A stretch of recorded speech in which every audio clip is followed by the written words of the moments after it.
14ই April পয়লা বৈশাখের দিন আমরা দিনটা কিভাবে সেলিব্রেশন করলাম সবাই, সেটাই তোমাদের সাথে শেয়ার করব। তো আমি আমার পুচকেকে নিয়ে চলে এলাম সেলুনে, দেন ওকে হেয়ার কাট করাতে, বিকজ হেয়ারটা অনেকটা বড় হয়ে গেছিলো। আর যেহেতু সামনেই ওর স্কুল আছে, আর যেহেতু আজকে একটা স্পেশাল ডে, তাই সকাল সকাল ওকে হেয়ার কাট করিয়ে নিয়ে এসে দেন স্নান করিয়ে নতুন জামা পরিয়ে দিলাম। ও ভীষণ খুশি ছিল, এক্সাইটেড ছিল, বিকজ ওর মনে হচ্ছিলো যে কোথাও কোথাও আমরা যাবো নিশ্চয়ই আজকে, কারণ যেহেতু ওর পাপা আজকে ঘরে ছিল, তার জন্য বুঝতেই পারছো যে আজকে ঘরে রয়েছে মানে আমরা কোথাও একটা যাব। তো আমিও সকাল সকাল নতুন জামা পরে নিলাম। অ্যান্ড আমাদের বাড়িতে সেদিনকার লাঞ্চে মাটন অ্যান্ড রাইস হয়েছিল। অন্য দিনগুলিতে সানডে ছাড়া বেসিক্যালি এইভাবে দুপুরবেলা একসাথে লাঞ্চ করা পসিবল হয় না। আর সত্যি বলতে তোমরা সবাই জানো যে একসাথে বাড়ির সবাই দুপুরে লাঞ্চ করার ব্যাপারটাই সত্যি আলাদা। আর অনেক দিন পর আমরা এই সুযোগটা পেয়েছিলাম, আমার হাজব্যান্ডের ছুটি থাকলেই আমরা এই জিনিসটা করি, দুপুরে একসাথে লাঞ্চ করি। অ্যান্ড সেদিন যেহেতু পয়লা বৈশাখ ছিল, একটু আমার ব্যালকনিটা সাজিয়ে নিলাম। দেখো, ও আমার হাজব্যান্ড গাছ সাজাতে ভীষণ ভালোবাসে, গাছ ঘরে ঘরে পুরো গাছ ভর্তি আমাদের। তো যাই হোক, দেখো এবার সন্ধেবেলা রেডি হয়ে পড়লাম, বিকজ একটু কোথাও তো বেরোতেই হবে, কারণ ঘরে থাকা পসিবল নেই ছুটির দিনগুলোতে, ভীষণ বোরিং লাগে। তো তাই রেডি হয়ে পড়লাম সন্ধেবেলা। আমরা আজকে যাচ্ছিলাম হচ্ছে একটা রেস্টুরেন্টে। তো সত্যি কথা বলতে পয়লা বৈশাখ বলতে একটা অন্যরকমই সাবেকিয়ানা ব্যাপার, একটা বাঙালিয়ানা ব্যাপার। তো আমি আমার হাজব্যান্ডকে বলেইছিলাম যে পয়লা বৈশাখের দিন কিন্তু আমরা কোনো বাঙালি রেস্টুরেন্টে যাব খেতে। তো সেই কারণে আমরা সবাই রেডি হয়ে পড়লাম অ্যান্ড চললাম। তো ফাইনালি এসেছি ভূতের রাজা দিল বর, যাদবপুরে যে ওদের রেস্টুরেন্টটা আছে, তো সেখানেই চলে এসেছিলাম। অ্যান্ড জানোই আজকের দিন মানে প্রচণ্ড লাইন পড়বে, প্রচণ্ড লাইন পড়েছিল। আমরা নাম লিখিয়ে বাইরে ওয়েট করছিলাম।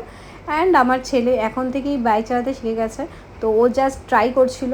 তো যাই হোক, ফাইনালি আমাদের নামটা এলো, তো বাঁচলাম। ভীষণ খিদে পেয়েছিল, বিকজ ম্যাক্সিমাম 9:30 মতন বাজতে চলেছিলো। তো খিদে পেয়েছিল, তাড়াতাড়ি করে আমরা ভেতরে ঢুকে পড়লাম। অ্যান্ড কিছুটা ক্লিপ তোমাদের সাথে শেয়ার করলাম, দেখো, বিকজ আমার বেসিক্যালি খুব ট্র্যাডিশনাল ব্যাপারটা খুব ভালো লাগে। আর আমার ছেলে এই ভূতের রাজাকে দেখে, দেখাচ্ছি ওনাকে দেখো, মানে জাস্ট এনাকে দেখে প্রচণ্ড ভয় পেয়ে গেছিলো। এমনি আমার ছেলে বাড়িতে ভূতের ভয় আমাদের দেখায়, বাট ওখানে গিয়েও নিজেই ভয় পেয়ে গেছে, প্রচণ্ড কান্নাকাটি করছিলো, একদম যাচ্ছিলোই না, ইভেন আমাদের যেতেও বারণ করছিল, ওখানেও এতটাই ভয় পেয়েছিল। তো যাই হোক, দেখো ওদের ডেকোরেশনটা কতটা সুন্দর, মানে জাস্ট ডেকোরেশন দেখে আমি ফিদা হয়েছি, বিকজ আমরা তো অনেক রেস্টুরেন্টেই যাই, তো এই রেস্টুরেন্টটা দেখো ডেকোরেশনটা, বেসিক্যালি রেস্টুরেন্টের ডেকোরেশন, বিহেভিয়ার, খাওয়া দাওয়ারের আইটেম সব কিছু দেখেই ভালো লাগে।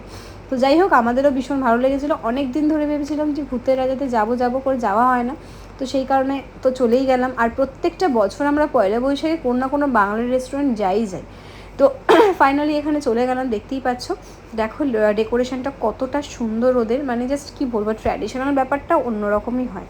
তো দেখো ঢুকে পড়লাম, আর জাস্ট ঢুকে ভেতরটা ওয়াও, ওদের ড্রেস আপ থেকে শুরু করে ওদের ডেকোরেশন, কি বলবো, তোমার নিজেরাই দেখতেই পাচ্ছ সেটা। মানে আমি জাস্ট মুগ্ধ হয়ে গেছিলাম, জাস্ট ফটোতে দেখেছিলাম, এখন সামনাসামনি দেখলাম, সেটা রাজবাড়ির ব্যাপার। সাধারণত বাড়িতে তো আমরা সেইভাবে কাঁসার থালায় খাই না, কিন্তু ওখানে গিয়ে কাঁসার থালায় খাওয়ার মজাটাই আলাদা ছিল, একটা অন্যরকম ফিলিং হচ্ছে।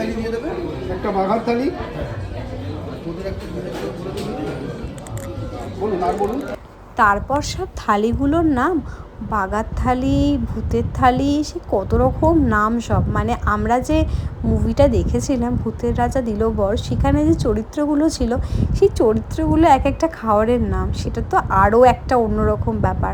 আর দেখো কাঁসার থালায় খেতে দিয়েছে, এত ভালো লাগছে, সে নিজেকে একটা অন্যরকমই ব্যাপার লাগছে। আর দেখো ওদের স্পেশাল এনাকে না দেখালে তো হবেই না, বিকজ এনার ওপর ডিপেন্ড করেই পুরো রেস্টুরেন্টটা করা। তো যাই হোক, দিনটা ভীষণ ভালোভাবে কাটলো। আর যেটা বললেই নয়, সেটা হচ্ছে ওদের ওনাদের বিহেভিয়ার প্রচণ্ড ভালো ছিল, এতটা ভালো ছিল যে মানে কি বলবো, আমরা তো অনেক রেস্টুরেন্টেই যাই, বাট মানে ওদের বিহেভিয়ার ভীষণ ভালো ছিল। আর খাওয়া দাওয়া কোয়ালিটিও খুব ভালো ছিল। হ্যাঁ, কোয়ান্টিটি হয়তো খুব একটা বেশি নয়, বাট খাওয়ার দাওয়ার কোয়ালিটি খুব ভালো ছিল। তো এইভাবেই দিনটা কাটালাম আজকে। আর এবারে ব্লগটা একটু বড় করলাম, দেখে জানিও তোমাদের কেমন লাগলো। বাই সবাইকে।